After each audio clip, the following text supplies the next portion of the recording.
یہ کہانی ہے معمر قذافی کی، اس شخص کی جس نے اپنے قوم کے لیے وہ سب کیا جو بڑے بڑے لیڈر صرف وعدوں میں کہتے ہیں، مگر وہی خواب اس کے لیے موت بن گیا۔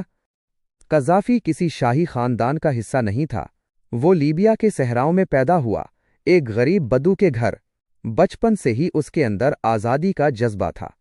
جب اس نے دیکھا کہ اس کی زمین پر غیر ملکی حکومت کر رہی ہے تو اس نے دل میں فیصلہ کر لیا کہ ایک دن وہ اپنے ملک کو غلامی سے آزاد کرے گا۔ 1969 میں جب وہ صرف 27 سال کا تھا، اس نے ایک پرامن انقلاب کے ذریعے بادشاہ کو ہٹا کر اقتدار عوام کے ہاتھ میں دیا۔ یوں ایک چرواہے کا بیٹا پورے ملک کا لیڈر بن گیا۔ قذافی نے اقتدار ملنے کے بعد کہا، میں حکمران نہیں، عوام کا خادم ہوں۔ پھر اس نے وہ سب کیا جو کسی افریقی ملک میں ممکن نہ تھا۔ صحت مفت کر دی، تعلیم مفت کر دی، ہر شہری کو رہائش کا حق دیا، بجلی، پانی، گیس تقریباً مفت۔ تیل کی دولت عوام میں بانٹی، نہ کہ چند اشرافیہ کے ہاتھوں میں دی۔ شرح خواندگی 25% سے بڑھ کر 80% تک جا پہنچی۔ ہر بچے کو اسکول اور یونیورسٹی میں تعلیم مفت ملی۔ یہ وہی دور تھا جب باقی افریقی ممالک قرضوں میں ڈوب رہے تھے۔ دنیا حیران رہ گئی جب قذافی نے اعلان کیا، میں زمین کے نیچے سے پانی نکال کر اپنے صحراؤں کو سرسبز بناؤں گا۔ دنیا نے مذاق اڑایا، مگر قذافی نے کر دکھایا۔ گریٹ مین میڈ ریور، دنیا کا سب سے بڑا آب پاشی منصوبہ جس نے ریگستان کو کھیتوں میں بدل دیا۔ یہ وہ کارنامہ تھا جو ترقی یافتہ ممالک بھی نہ کر سکے، اور قذافی نے یہ قرض لے کر نہیں، اپنے ملک کے وسائل سے بنایا۔ قذافی کہا کرتا تھا، گھر کوئی خواب نہیں، یہ ہر انسان کا حق ہے۔ لیبیا میں کوئی بے گھر نہیں تھا، کوئی پل کے نیچے نہیں سوتا تھا۔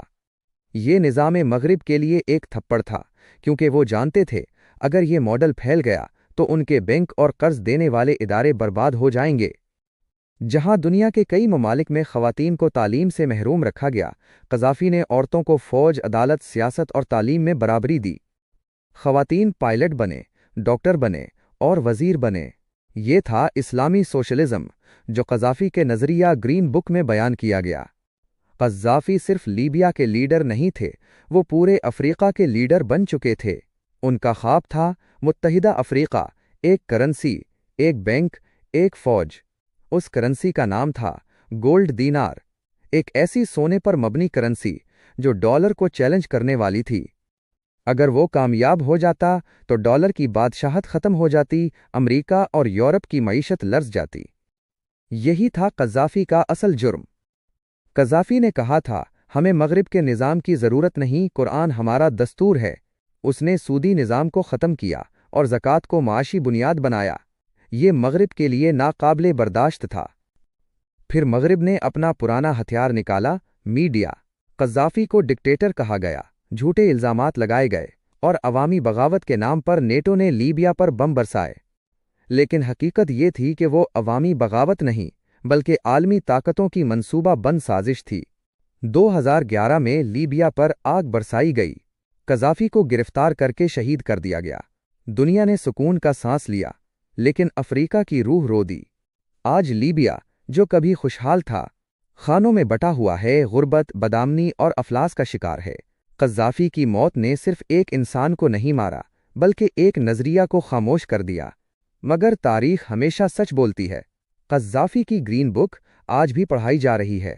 اس کے خواب متحدہ افریقہ کی گونج آج بھی سنائی دیتی ہے۔